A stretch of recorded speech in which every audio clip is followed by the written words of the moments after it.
हरे कृष्णा दोस्तों, प्राचीन समय की बात है। युग बदल रहा था।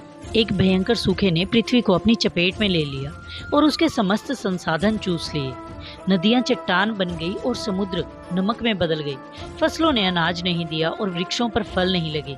लोग बहुत कम बोलते थे क्योंकि उनका गला सूख चुका था। क्या भगवान इंद्र ने हमें फिर असहाय छोड़ दिया है?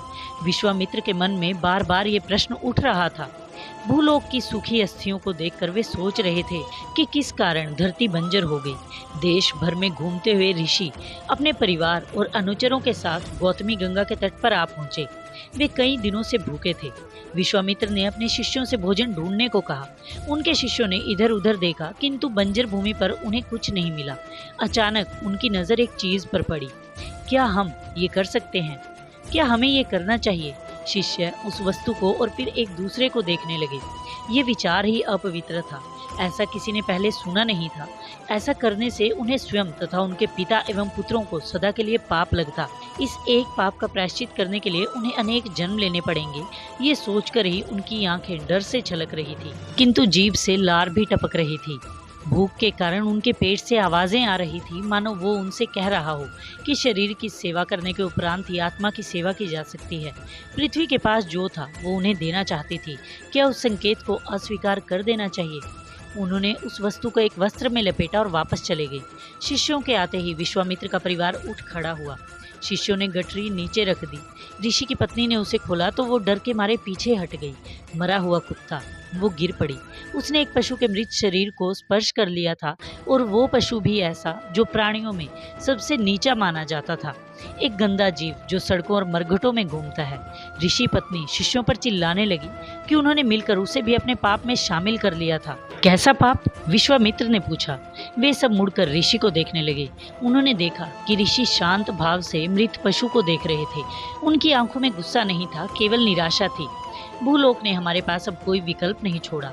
इस हताशा भरे समय में हमें अग्नि की तरह बन जाना चाहिए, जो किसी भी वस्तु का भक्षण कर लेती है, वो सब कुछ खा जाती है। तुम लोग ये मांस पकाओ, हम देवताओं को भोग चढ़ाएंगे और फिर इसका सेवन करेंगे। देवताओं को कुत्ते का मांस चढ़ाएंगे? विश्वामित्र की पत्नी ने अपने कान बंद कर लिए। आप ऐसा कुकृत्य, ऐसा बुरा कर्म कैसे कर सकते हैं? क्या आप शास्त्र भी भूल गए हैं? संभवतः ये दुर्भिक्ष यही चाहता है कि हम एक नया शास्त्र तैयार करें जो कहता है कि ब्रह्मांड के सभी प्राणी बराबर हैं। जैसे ही विश्वामित्र कुत्ते को उठाने के लिए आगे बढ़े, देवराज इंद्र घबरा गए। वो सब देख रहे थे। उन्हें महसूस हुआ कि ऋषि ने मन बना लिया था। वे न केवल उस मृत पशु का उपभोग करने जा रहे थे, अपितु उसे आहुति के रूप में भी अर्पित करने वाले थे। तभी इंद्र ने बाज का रूप धारण कर लिया और वे कुत्ते को उठाकर ले उड़े। क्रोधित विश्वामित्र ने देवराज को शाप देने के लिए अपना दाहिना हाथ उठाया ही था कि उन्होंने बाज को वापस आते देखा। आप स्वयं को अशुद्ध मत कीजिए ऋषिवर, मैंने इस मांस को अमृत में बदल दिया है। आप इसे देवताओं को अर्पित करें और अपने परिवार और अनुयायियों को भी खिलाएं। अमृत? ऋषि ने मजाक किया। हम मृत्यु से घिरे हैं और आप हमें अनंत जीवन प्रदान करना चाहते हैं। मुझे वही मांस वापस दे दीजिए। आप शरीर को आत्मा पर कैसे हावी होने दे सकते हैं? त्रिशंकु की तरह अपराध मत कीजिए। क्या धर्म से बढ़कर भी कुछ हो सकता है? ये शब्द इंद्र ने ऋषि विश्वामित्र से कहा। ऋषि विश्वामित्र ने कहा, मैं जो कर रहा हूँ वो भी धर्म है। इसे आपद धर्म कहते हैं। विनाशकारी समय में इसका उपयोग किया जा सकता है।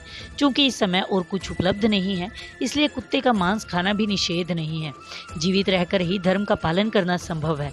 आप पूरे संसार को जल देने से मना कर रहे हैं। ऐसे में आपसे अमृत ग्रहण करना अधर्म होगा। उन्होंने इंद्र को ऊपर जाते देखा। बादल घिर आए थे। गड़गड़ाहट सुनाई देने लगी। फिर आकाश में बिजली चमकी और वर्षा ने भूलोक की शिराओं को पुनः जल से सींच दिया। इस तरह ऋषि विश्वामित्र ने अपने दृढ़ निश्चय से इंद्र को भी हार मानने पर मजबूर कर दिया था।